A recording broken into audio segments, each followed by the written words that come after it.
Bienvenidos, bienvenidas nuevamente a este Congreso Online de Fertilidad. Hemos tenido la suerte de poder contar con Felipe Acevedo de la clínica INUA, donde pudimos abordar los temas más destacados con respecto a los tratamientos de fertilidad. Pero ahora nos toca una tremenda expositora, una destacada doctora de la clínica SG Fertility, la doctora Adela Camus, médico cirujana, especialista en obstetricia y ginecología, con subespecialidad en medicina reproductiva e infertilidad. Ella nos hablará hoy día de un tema muy relevante que hoy día nos convoca a todas las que estamos presentes. Hablaremos de la preservación de la fertilidad en las mujeres. Bienvenida, doctora Adela. ¿Cómo está? Hola, buenos días, muchas gracias por la invitación. La verdad es que este es un tema muy importante a nivel tanto médico como social, entonces es bien importante la educación al respecto, así que por eso les agradezco la oportunidad de enseñarles conceptos básicos y no tan básicos también de todo lo que es la preservación de la fertilidad en la mujer.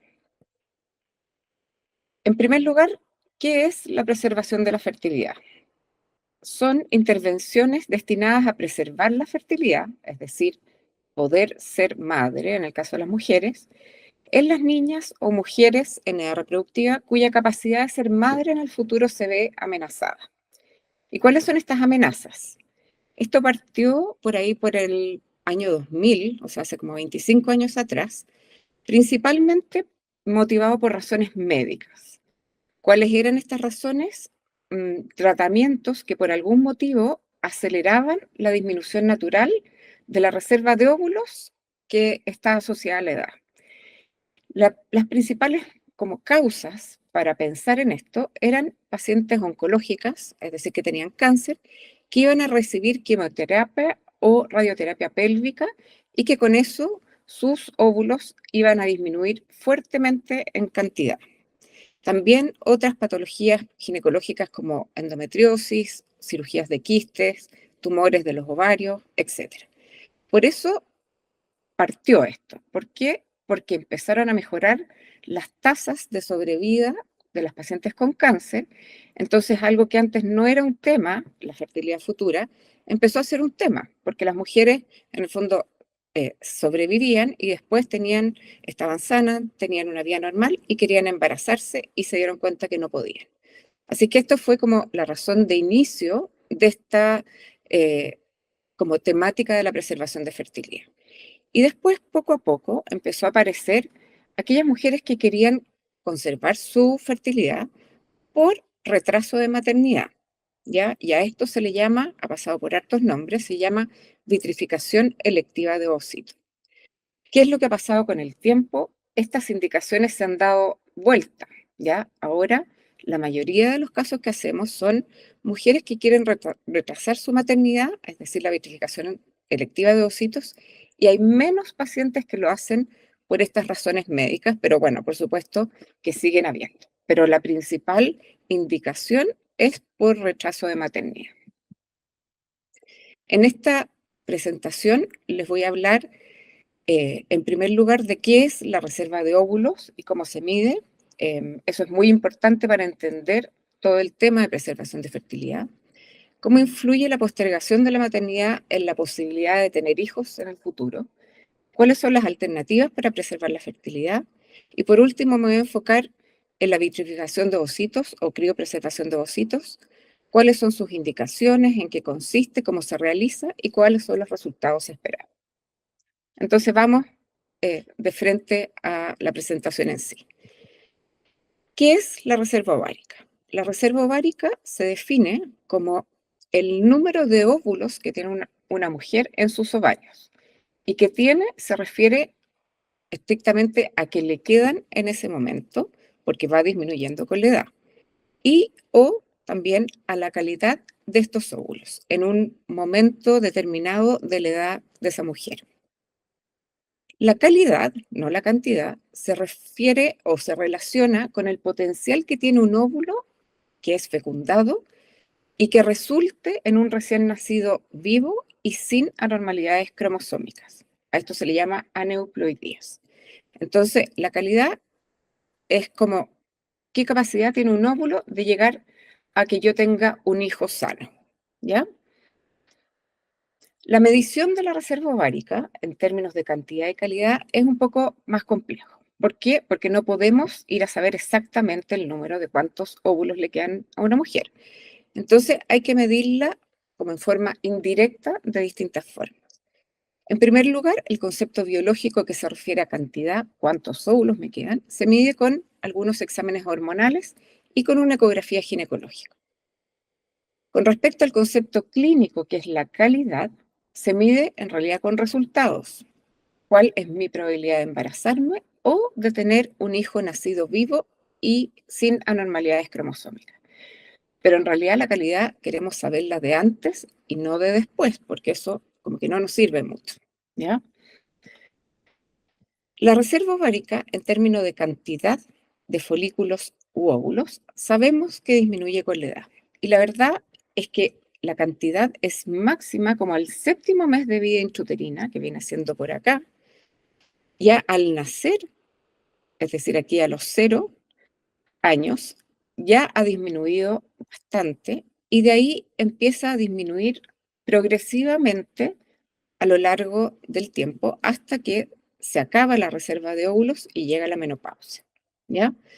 Esta curva es una curva logarítmica, así que la verdad es que la caída no es así suave o progresiva como se ve, sino que se va acelerando fuertemente con el tiempo, ¿ya?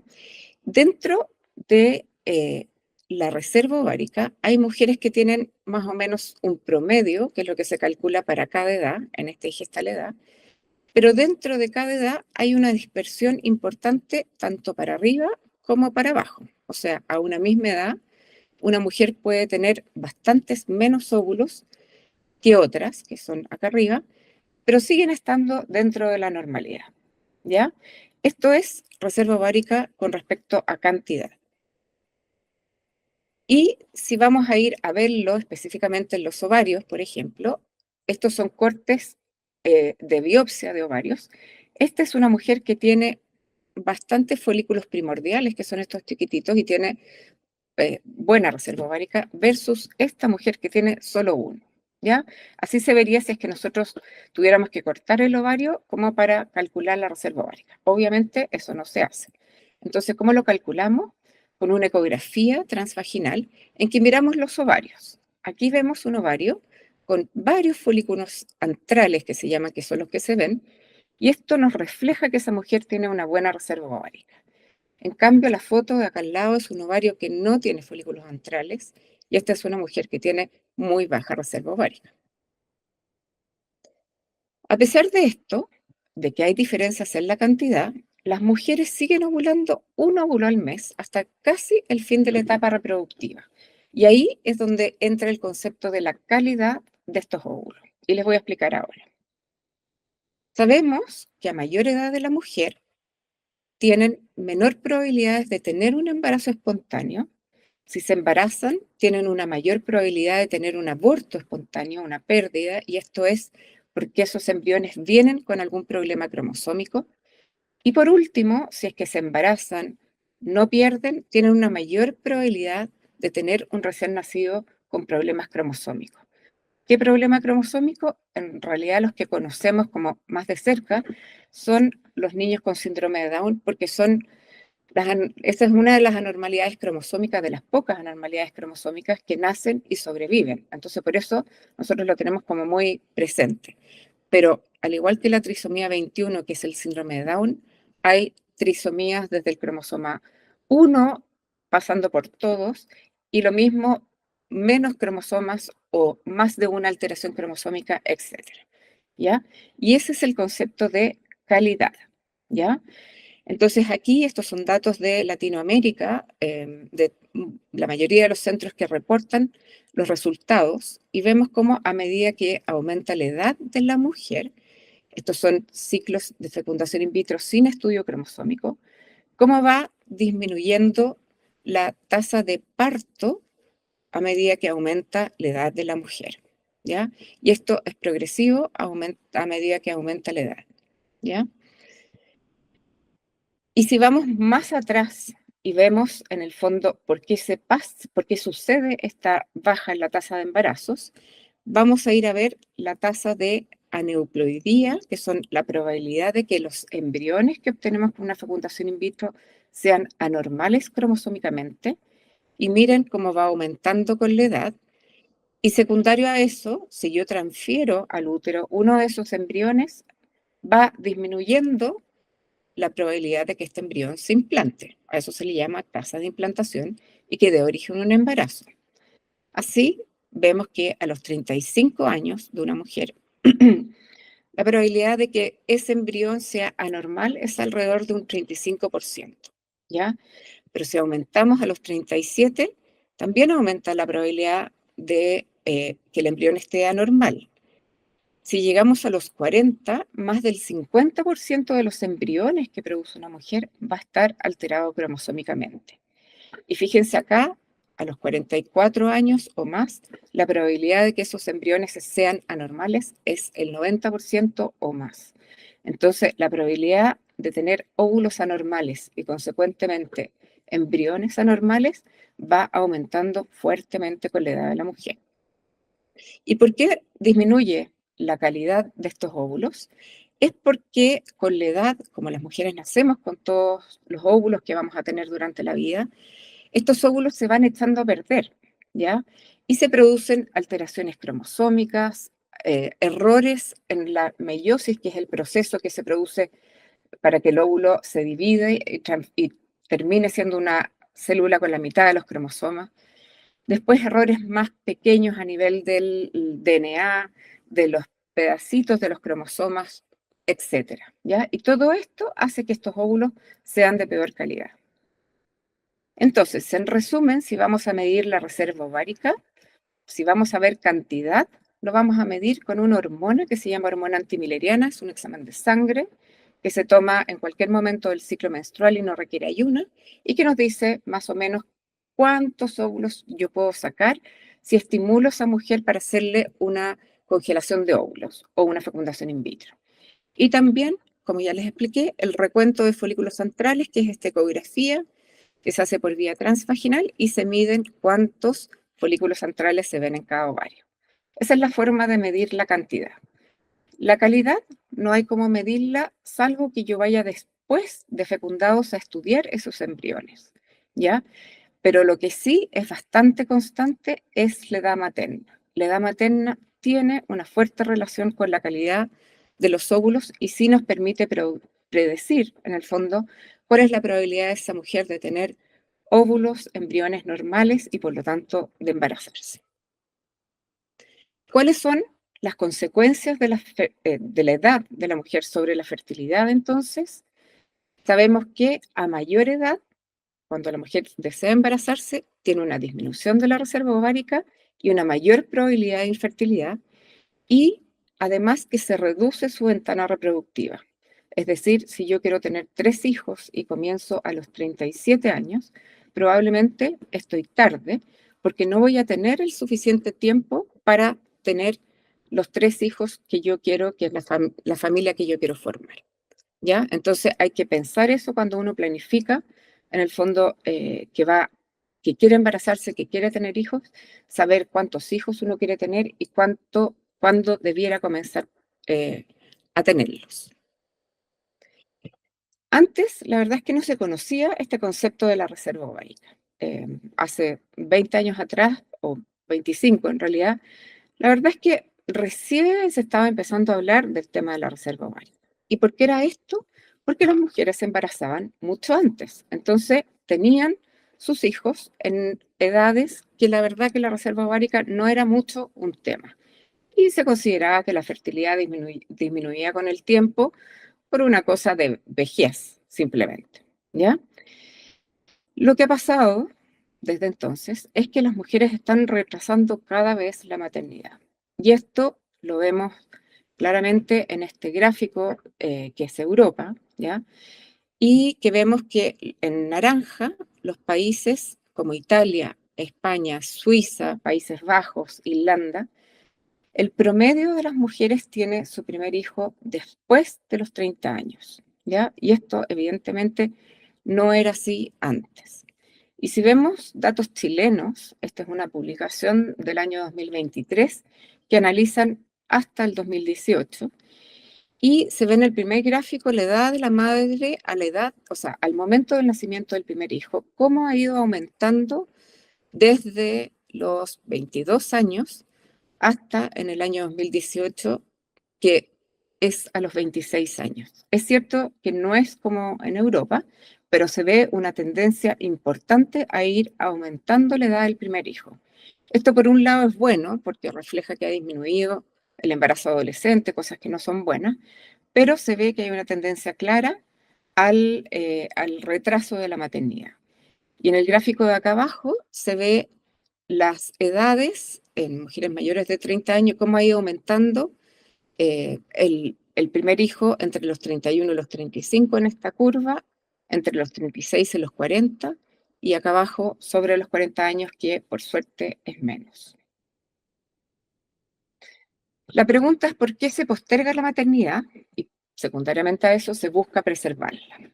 Hay bastante publicado al respecto de esto y son publicaciones un poco más en la esfera como de lo sociológico o psicológico. Y aquí les voy a presentar algunos datos que son bastante interesantes y que la verdad que se repiten, ¿ya? Hay un poco de estigma con esto hacia las mujeres de por qué retrasan la maternidad, ¿ya? Sobre todo después cuando les cuesta, entonces como que les dicen, pucha, pero sí, que en verdad partiste tan tarde. Y se va a buscar cuáles son las causas de esto. Un 40%, estos son estudios en países, esto es en Estados Unidos específicamente, ¿ya?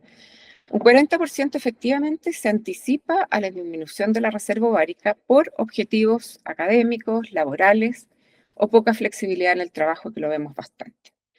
Pero hay un 42% que solo dice que es por la ausencia de la pareja masculina que les acomode para tener hijos y formar su familia. Y esto llama la atención, porque ya no es tanto que las mujeres, ellas deciden en el fondo postergar la maternidad, sino que en realidad lo que les pasa es que no pueden tener los hijos a la edad que quieren. ¿Y por qué se ve esto de la menor pareja masculina? ¿Ya? Y aquí también uno se mete en un tema un poco más, no tan médico, digamos. Se ha visto y se ha publicado que hay un desbalance demográfico de género en Estados Unidos y las grandes ciudades. Hay un aumento importante de mujeres con educación superior y desarrollo profesional. Se ve, por ejemplo, que las mujeres se están graduando de la universidad en un mayor número que los hombres. Obviamente esto era absolutamente al revés antes.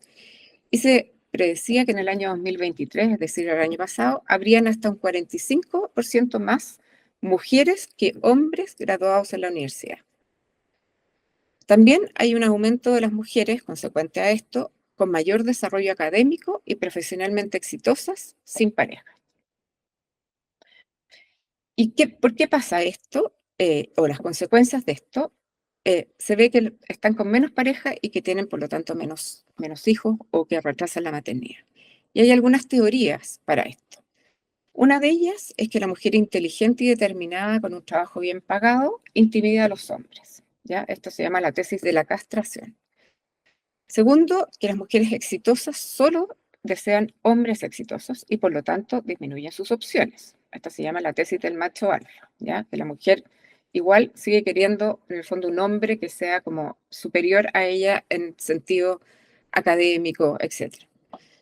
Otra teoría es que las mujeres se casan hacia arriba, es decir, miran un hombre mejor y va un poco en línea de lo anterior, y los hombres miran hacia abajo, quieren una mujer que sea un poco menos que ellos, esto es peyorativo, pero así se refieren las publicaciones, por lo que las mujeres en la cúspide no tienen con quién emparejarse, ¿ya? Esta es la tesis del déficit de hombre. Y también está la teoría de que las citas online, que en realidad son estas aplicaciones, crean un mercado de opciones ilimitadas de conocer gente, pero que es mayor para los hombres que para las mujeres, y esto deja a las mujeres como en una cierta desventaja. Sobre esto hay un montón publicado, tanto en la literatura médica como libros como estos que les muestro, y que son interesantes de leer o conocer un poco para evaluar un poco por qué pasa todo esto. Y aquí surge la preservación de la fertilidad en la mujer. ¿Qué es lo que permite la congelación de óvulos, permite una acomodación a este desbalance demográfico de género en que la mujer ya no está tan estresada por este tema de que está dejando pasar el tiempo para ser mamá. Es una solución transitoria que permite lo que se llama detener el reloj biológico mientras se encuentra una pareja. Es una forma de prevenir también el matrimonio o emparejamiento por desesperación. Es que si no me emparejo luego, no voy a poder tener hijos. Es un método para preservar la fertilidad después de un divorcio, un quiebre de relaciones, que esto lo vemos bastante. Pospusieron la maternidad, estaban con alguien y en algún minuto se quiebra esta relación y la mujer se queda sola y además sin haber tenido hijos a los 37, 38 años. Y por último, también da un alivio a la tristeza, culpa, soltería y estigma, que es esto que les estoy explicando que pasa, que las mujeres, la gente como que un poco critica esto que no tengan hijos jóvenes. Entonces, ¿en qué casos debo preservar fertilidad mediante congelación de óvulos? En mujeres, obviamente, que tienen riesgo de la disminución de la reserva ovárica por enfermedades. Mujeres con cáncer que van a recibir quimioterapia sistémica o radioterapia pélvica, algunas enfermedades autoinmunes como lupus que se pueden tratar también con quimioterapia, enfermedades ginecológicas como endometriosis, quistes, tumores ováricos y hay una lista de enfermedades menos frecuentes que hacen retrasar la maternidad. Eso de todas maneras. Y también aquellas mujeres que deseen libremente o porque no pueden posponer la maternidad. Estas son las indicaciones. ¿Cómo se preserva la fertilidad en mujeres y niñas? Existen 3 métodos para preservar fertilidad. Uno es congelando embriones, es decir, óvulos que ya están fecundados. 2, congelando ovocitos. Y 3, congelando tejido ovárico. En los métodos establecidos para mujeres adolescentes o adultas es congelar ovocitos, en primer lugar óvulos, o embriones. Y el tejido ovárico se reserva en general para situaciones de urgencia de enfermedades o en niñas en etapa antes de la pubertad, porque no tienen opción de congelar ovocitos, ¿ya? En lo que sigue la presentación me voy a referir solamente al tema de los embriones y específicamente de los ovocitos. Para congelar óvulos y también embriones hay un camino común al principio que consiste en la estimulación de la ovulación. ¿Por qué se estimula la ovulación? Porque las mujeres ovulamos todos los meses, si es que no estamos con métodos anticonceptivos hormonales, un óvulo al mes. Pero congelar un óvulo es muy poco, no sirve para nada y después se los voy a mostrar por qué.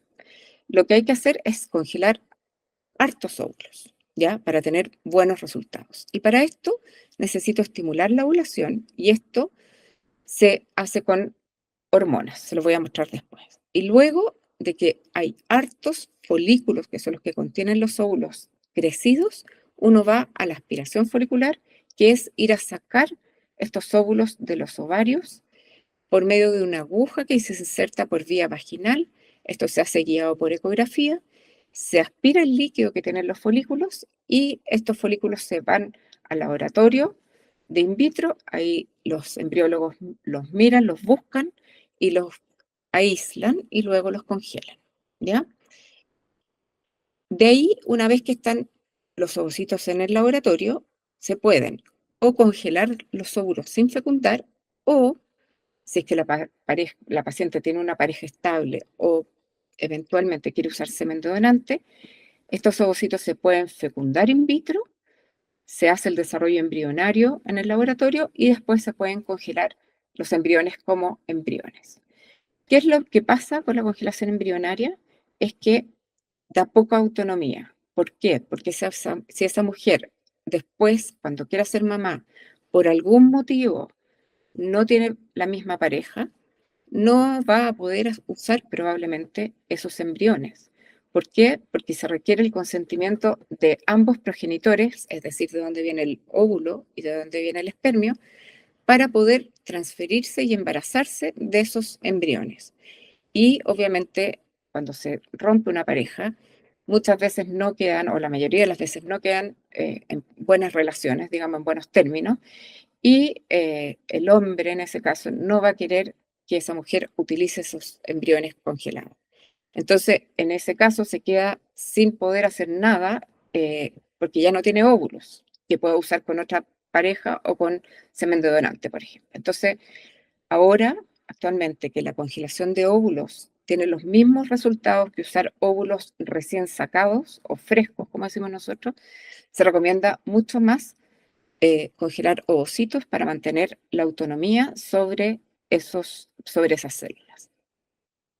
Como les dije, se requiere la estimulación de la ovulación, que se hace con hormonas inyectables que son gonadotrofinas, las mismas hormonas que producimos las mujeres y hombres también en nuestra hipófisis, que estimulan la ovulación eh, y todos los meses, digamos. Estas hormonas se dan en dosis mucho más altas y que permiten que los folículos antrales, que son los chiquititos que les mostré hace unas diapositivas atrás, vayan creciendo progresivamente y de todos ellos yo pueda sacar un óvulo. Este tratamiento de estimulación hormonal dura alrededor de 12 días, inyectándose con controles ecográficos progresivos, hasta que ya están grandes, como les dije, y se van a sacar en un pabellón. Esto se hace con una sedación y por vía transvaginal guiada por ecografía. ¿Ya? Entonces son como 2 semanas de tratamiento, más o menos. Viene la aspiración folicular y los óvulos o el líquido folicular, como les dije, pasa al laboratorio, los embriólogos buscan los ovocitos y ahí los congelan. Este es un procedimiento que tiene una baja probabilidad de complicaciones, es menos del 2%. Las complicaciones que existen son síndrome de hiperestimulación ovárica, esa es la más frecuente, que es que se producen muchos ovocitos, más de los que queremos, y secundario a esto se producen una serie de anormalidades en el cuerpo, como se empieza a llenar de líquido el abdomen, se puede producir trombosis, se puede producir falla renal y otras cosas que podrían ser graves. Esto es algo que veíamos bastante frecuente hace, no sé, 20, 15 años atrás. Ahora, con las drogas más modernas y que ya se conoce mucho más de cómo prevenir esto, es una complicación relativamente rara. Otras complicaciones son torsión ovárica, relacionados al procedimiento, a la punción como sangrado, infección, etcétera, y efectos pocos, bajos, secundarios a la medicación. Lo más importante de esto es que no hay evidencia, porque esto lo preguntan siempre, de un aumento del riesgo de cáncer o de algún impacto en la fertilidad futura. Y lo más importante, porque esto siempre es un susto que tienen las pacientes, es que no disminuye la reserva ovárica. Mucha gente piensa que por sacar más óvulos van a quedar con menos óvulos para el futuro, pero en realidad estos óvulos se van a perder igual ese mes, entonces no impacta la reserva ovárica.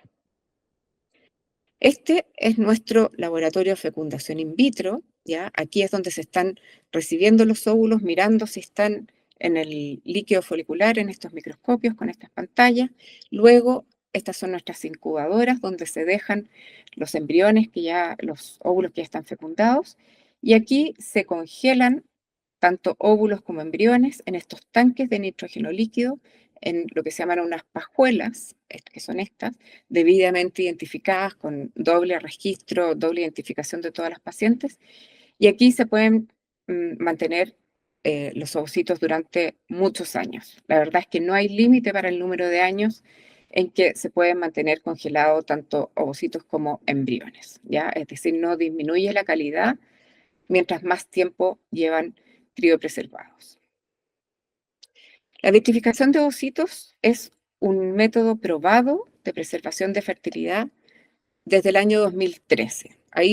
Antes la verdad que los resultados no eran muy buenos, pero desde entonces los resultados son muy buenos y como les dije ya, asemejan a los resultados con usar ovocitos frescos, es decir, recién sacados. Además, no se ha visto un aumento de las anormalidades cromosómicas de los niños nacidos por este método y los resultados perinatales, es decir, en términos de embarazo, parto, estadio neonatal, son iguales que con los ovocitos frescos o con los embarazos espontáneos. Así que no hay, en el fondo, muchos como temores con respecto a los resultados utilizando ovocitos vitrificados. Lo que sí sabemos es que un óvulo no significa tener un hijo vivo, ¿ya? Ya les anticipé hace un rato que se necesitan muchos más de un óvulo para tener un recién nacido vivo y sano, ¿ya? Se calcula que en general, si uno toma óvulos como de todas las edades, la probabilidad de tener un hijo con un ovocito es como un 6,4%. Estoy hablando de mujeres de todas las edades. Y que por lo tanto se necesitan alrededor, dependiendo de la edad, entre 10 y 20 óvulos para tener un nacido vivo, que es harto, ¿ya? ¿Y por qué pasa eso? Yo les voy a explicar lo que nosotros vemos en el laboratorio y que en el fondo es lo mismo que pasa en el cuerpo de una mujer cuando ovula un óvulo al mes, ¿ya? Si nosotros sacamos 10 óvulos maduros o descongelamos 10 óvulos de una mujer que congeló óvulos para preservar fertilidad, y aquí están estos 10 óvulos, lo vamos a inyectar con un espermio, eso se llama la técnica de ICSI. Aquí vemos, este es el ovocito, esta es la aguja con que se hace la fecundación in vitro, y aquí este puntito chico es el espermio que se inyecta dentro del óvulo, ¿ya? Eso es el ICSI. Y luego que está inyectado este espermio dentro del óvulo, se deja en la incubadora esperando al día siguiente que se ve efectivamente cuánto se fecundaron. Y la tasa de fecundación, que es lo que se ve al día siguiente, en general es un 75% en promedio. O sea, yo comencé con 10 óvulos y al día siguiente voy a tener 7,5 fecundados. Y luego se dejan en estas cajitas, que son las incubadoras, 5 días en que no se ven, ¿ya? Y en estos 5 días tienen que ocurrir cambios en ese óvulo fecundado en que el día 2 tiene que, ya no es un óvulo fecundado, se transforma en embrión y tiene que tener 4 células. Esto es un embrión de día 2. Al día 3 tiene que tener 8. Al día 4 tiene que ser una mórula que se llama, que tiene hartas células chiquititas y el embrión sigue teniendo el mismo tamaño. Y al día quinto o sexto tiene que llegar a lo que se llama el estadio de blastocisto, ¿ya? Esto tiene el mismo tamaño que el óvulo fecundado, está rodeado por una capa que se llama zona pelúcida y adentro tiene todas unas células alrededor, que van a ser las que van a formar la placenta y el saco amniótico, y acá está la masa celular interna, que es lo que va a dar origen al embrión. Y aquí entre medio hay líquido. Eso es lo que se llama un blastocisto. De los óvulos fecundados, llegan a ser blastocisto en promedio un 48%, es decir, casi el 50%. Esto, si uno hace la matemática, de los 10 con los que yo partí, voy a terminar con 3,5 embriones, ¿ya? Que voy a poder utilizar. ¿Y cómo se utilizan? Uno puede ir directamente a transferirlo al útero, estos embriones, uno de a uno, o la mayoría de la gente lo que hace es que se van a estudio genético. ¿Cómo se hace esto? Se hace una biopsia en que el blastocisto, que es este, se le sacan algunas células que son las que van a dar origen a la placenta, ¿ya? Que son estas que se están saliendo acá. Esto se corta con un láser, el puntito rojo, se obtienen algunas de estas células y estas células se mandan a estudio y el embrión mientras tanto se congela. Eso se llama un PGTA, estudio genético preimplantacional, ¿ya? ¿Y qué es lo que pasa? Y aquí es donde sale por qué es tan importante el tema de la edad. Estos son las probabilidades de tener embriones sanos a medida que avanza la edad de la mujer, ¿ya? Y estos son datos nuestros de SG Fertility, pero son bastante reproducibles con los resultados a nivel mundial. Se ve que las mujeres menores de 35 años, la probabilidad de tener embriones normales es como un 55%. 35 a 39, un 48%. 40 a 42, baja mucho, como un 27%. Y 43 o más años va a tener menos de un 20% de embriones normales. Y esto ya a medida que se van acercando a los 50 años es mucho más marcado.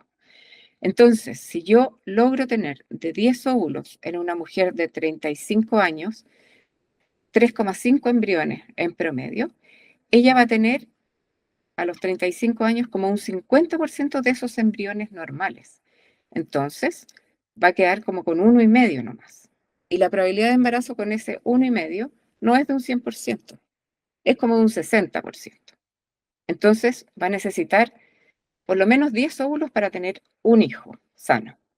Y esa es la estadística, ¿ya? Por eso es tan importante el número con el que nosotros comenzamos y la edad a la que la mujer se hace la congelación de óvulos o también los tratamientos de fecundación in vitro.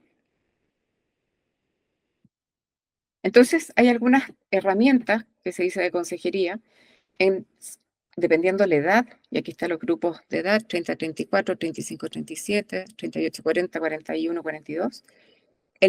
Dependiendo del número de ovocitos que yo tengo, cuál es mi probabilidad de tener un hijo, dos hijos o tres hijos. A los 30-34 años, la probabilidad es bastante buena de tener un hijo a medida que va aumentando el número de óvulos que yo tengo congelados. Pero estas probabilidades van disminuyendo a medida que aumenta la edad. Pero el problema es que cuando la mujer es mayor, además la probabilidad de yo sacarle huevos para congelar es mucho menor. Se obtienen muchos menos ovocitos porque va a tener una menor cantidad de reserva ovárica en lo que se refiere a cantidad también, ¿ya? Entonces así a los 41, 42 años, yo si llego a tener 30 óvulos, voy a tener un 50% de probabilidades de tener un hijo sano, uno. Se necesitan un montón de óvulos y llegar a esa cantidad es muy difícil. También hay algunas aplicaciones en que esta, por ejemplo, el Egg Freezing Counseling Tool, en que uno pone la edad que tiene, el número de óvulos que tiene congelados y el número de hijos que le gustaría tener. Y según esas estadísticas te dice cuál es la probabilidad de tener un hijo con los óvulos que tienes congelados, dos o más de uno, o sea, o más de dos. ¿Ya? Eso también es útil para entender en el fondo un poco esta estadística. ¿Ya? Raya para la suma, mujeres menores de 37 años con una reserva ovárica normal, es decir, que tienen recuentos folículos normales y hormona normal, se recomienda congelar entre 15 y 20 ovocitos maduros, al menos. Mujeres de 38 a 40 se recomienda congelar 25 o 30 al menos ovocitos maduros, y esto es como basado en todo lo que les dije previamente. ¿Cuántos ciclos? Porque a veces, la mayoría de las veces no tengo 20 al hacer un ciclo de congelación. En una mujer de hasta 40 años, con una reserva ovárica normal, se obtienen en promedio 13 óvulos por un ciclo de estimulación. Entonces, una mujer promedio, esto es matemática simple, va a querer necesitar más de un ciclo para tener el número de ovocitos recomendado.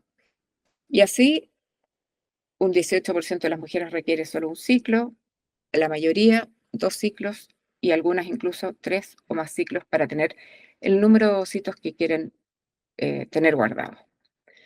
Entonces, lo que les quiero explicar con todo esto es que mientras antes congele una mujer sus óvulos porque quiere posponer la maternidad, es mejor, ¿ya? Y esto es una máxima que siempre es así. No hay que esperar a que se me esté empezando a bajar la reserva ovárica para congelar. Lo ideal es hacerlo cuando está muy bien, en cantidad y en calidad, es decir, ojalá menos de 35 años o más bien cerca de los 30. Vamos a tener una mayor cantidad y una mejor calidad de los ovocitos congelados.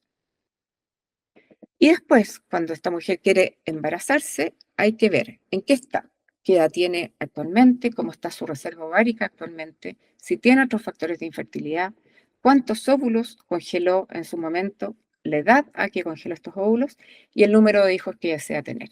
Y según esto, uno se planifica. La mayoría de las veces le hacemos un chequeo de fertilidad para no perder tiempo, no esperar a que pase el tiempo y ahí recién ir a ver cómo está. Luego, si es que está todo bien, que intente embarazarse espontáneamente o eventualmente ir a usar los óvulos que tiene en sus ovarios en ese momento y dejar para última chance usar en el fondo sus ovocitos vitrificados con una fecundación in vitro.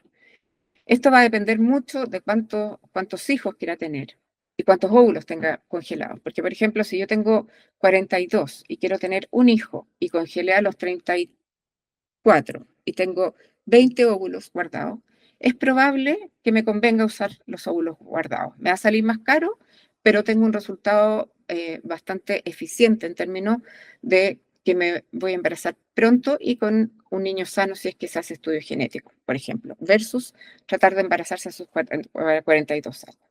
Pero si yo tengo congelado a los 34 y tengo solo 5 y ahora tengo 37 y se ve todo bien en mi fertilidad, tal vez me conviene en el fondo tratar de buscar un embarazo espontáneamente. Algunas consideraciones éticas de la congelación de óvulos, porque suena todo muy bien, pero hay algunas cosas que a lo mejor son un poco cuestionables o por lo menos discutibles. Sabemos que permite aumentar la autonomía reproductiva de la mujer y promueve de esta forma la equidad social, porque a los hombres la mayoría no tienen este problema. Es un beneficio de la mujer porque le permite como detener su reloj biológico, esta disminución de la reserva ovárica y también disminuir el riesgo de tener niños con problemas cromosómicos, que igual puede ser un punto importante. Está en contra una falsa sensación de seguridad porque muchas personas piensan que porque tienen óvulos congelados están como al otro lado. Y la verdad es que no es así. Esto no es un seguro, solo te aumenta en el fondo las chances o las probabilidades de tener los hijos que tú quieras tener a futuro, pero no te lo asegura como nada asegura la fertilidad en una mujer. En la mejor de las clínicas, esto no se puede asegurar, ¿ya? Y también está en contra que promueve esta postergación de la maternidad, que también tiene otras consecuencias, más allá de la disminución de la fertilidad, que son algunos riesgos de la mujer que tiene hijos a una edad mayor, puede tener más patología sistémica como hipertensión, diabetes, cosas que pueden afectar al embarazo, y el útero puede no estar tan bien, etcétera, y también el desarrollo psicosocial de los niños asociados a la paternidad tardía, digamos, ¿ya? Hay temas ahí. También está en contra una baja tasa o una baja probabilidad del uso de los ovocitos criopreservados. La verdad es que la mayoría de las mujeres no llega a usar los óvulos, ¿ya?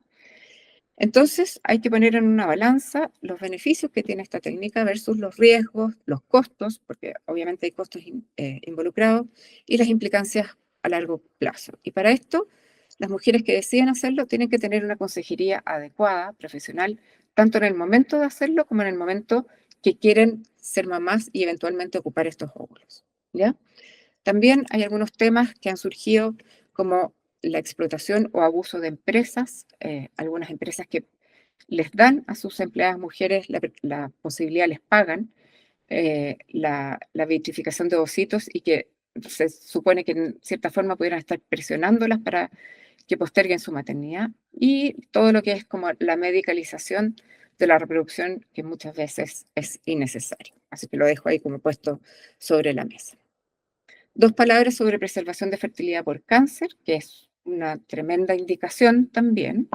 Aquí les muestro datos nuestros de SG Fertility, como desde el año 2018, año en que se creó la clínica, se han ido haciendo a lo largo de los años y con una tendencia al aumento de casos de vitrificación de ovocitos por motivos oncológicos. Estas mujeres son mujeres que van a recibir una quimioterapia y que están en una urgencia para preservar fertilidad antes de iniciar el tratamiento. En total tenemos más de 150 casos hasta la fecha y que nos va muy bien sin retrasar el inicio de la quimioterapia o el tratamiento por el cáncer. En términos de causas para congelar ovocitos por patología oncológica, más del 85%, alrededor de un 87% son por cánceres de mama. Se ve que hay mucho cáncer de mama en mujeres en edad fértil y por suerte tenemos un tiempo entre que se hace el diagnóstico y se hace el tratamiento para hacer opciones de preservación de fertilidad con congelación de óvulos. Así que esta es la principal indicación.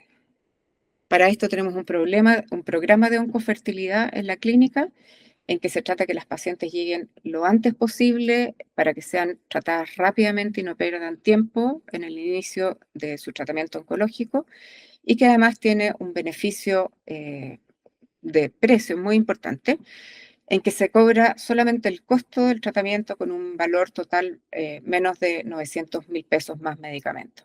Y esto es algo bien importante, una ayuda fundamental para estas pacientes. Para esto, necesitamos para todo esto, como les digo, un centro de medicina reproductiva multidisciplinario con un laboratorio de fecundación in vitro experimentado y con la consejería adecuada, con psicólogas, enfermeras, matronas, médicos, etcétera, que ayuden a las mujeres a tomar las mejores decisiones en los momentos adecuados. Como conclusiones, entonces la mujer nace con todos los óvulos que va a tener y que va a disponer en su vida. La reserva ovárica disminuye con la edad, hay una pérdida tanto de cantidad como de calidad de los óvulos. La postergación de la maternidad, por otro lado, está instalada y cada vez más hay una mayor cantidad de mujeres sin pareja y con mayor conciencia acerca del envejecimiento reproductivo, lo que hace que la preservación de la fertilidad sea una herramienta cada vez más utilizada. con, que, con la congelación de óvulos, que es el método más usado y reconocido y es lo que más se recomienda en realidad. Miles de niños nacidos demuestran la seguridad de este método, así que eso es lo que hacemos y ofrecemos. El concepto de mientras antes mejor, mejores resultados lejos, haciendo esto antes de los 35 años y ojalá a los 30 o 30 y pocos. El número de óvulos disponibles, congelados, en combinación con la edad al momento de la criopreservación, impacta fuertemente las tasas de los nacidos vivos. En las pacientes menores de 35 años se desea tener entre 10 y 15 ovocitos para lograr buenas tasas de éxito. Y esto puede ser logrado en uno o dos procedimientos de estimulación de la ovulación y extracción de óvulos.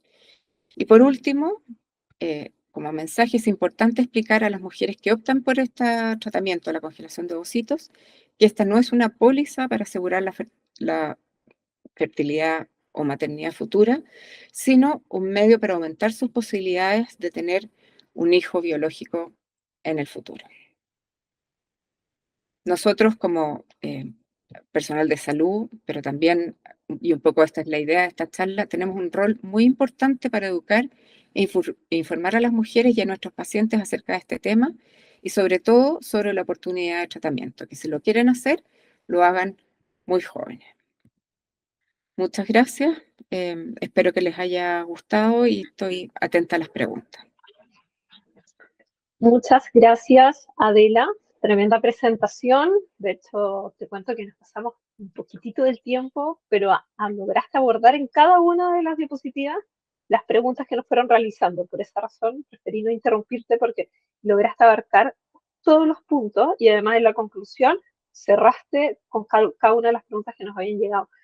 La verdad, yo creo que uno de los temas que también nos invita, o en realidad lo que nos convocó a acercarnos a la clínica de SG Fertility, un tema súper relevante que tiene que ver con la calidad humana, con el contacto cercano que tienen con el proceso, teniendo en consideración lo delicado que es este proceso a nivel emocional, porque cuando uno entra a tener contacto con el equipo médico, la sensación a piel que tiene con el equipo, con el lugar, con el ambiente, con el lenguaje corporal, influye mucho en cómo uno tiene una predisposición quizás a asustarse con un concepto, a no tener claridad con los pasos que vienen y en general creo que desde Vereda como profesional también que trabaja con pacientes en reproducción, siempre he tenido esa referencia de la calidad humana, también marca la diferencia en cómo uno logra conectar con el proceso, comprender los tiempos que lleva. Entonces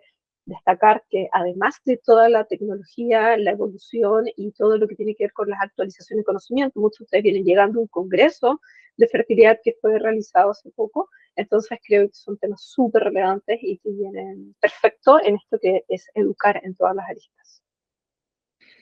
Bueno, me alegro que les haya gustado. Esa es la idea, como les digo, o sea, ayudar, educar y para que las pacientes, las mujeres en general, tomen las mejores decisiones posibles. Y algo que me gustaría reforzar de lo que tú mencionas es que tener la criopreservación, como tú bien dijiste, no es un ticket de 100% seguridad. Sí es un ticket extra que nos permite tener quizás una tranquilidad, pero es importante siempre que el organismo que va a recibir también tiene que estar ojalá en buena salud, en buenas condiciones fisiológicas, que todo el contexto también va impactando y es bueno hacer controles de forma prematura cuando hay antecedentes genéticos de baja reserva, cuando hay una baja natalidad, cuando han habido algunas quizás señales que nos han invitado a poner atención a esto.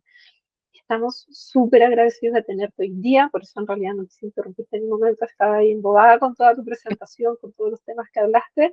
Agradecemos que hayas querido ser parte junto a la Clínica de SG Fertility de todo lo que sea, de todo lo significante que es este congreso para poder visibilizar y humanizar la fertilidad para todos. Te agradezco tu participación y tu tiempo. Muchísimas, muchísimas gracias. De nada, pues un gusto. Ya nos estaremos viendo por ahí. ¿Ya? Muy pronto en los próximos proyectos que se vienen. También quiero agradecer a todas las personas que nos acompañaron, que se han mantenido conectadas, que nos escribieron y que también han logrado ayudar a difundir este primer Congreso de Fertilidad Online. Si todavía quieren seguir y estar actualizados con lo que se viene, en nuestro Instagram, Congreso de Fertilidad, también pueden suscribirse para las próximas novedades. Ahora entraremos en un receso por breves minutos y próximamente continuaríamos con nuestra próxima ponente. Muchas gracias. Chao. Nos vemos, Adela.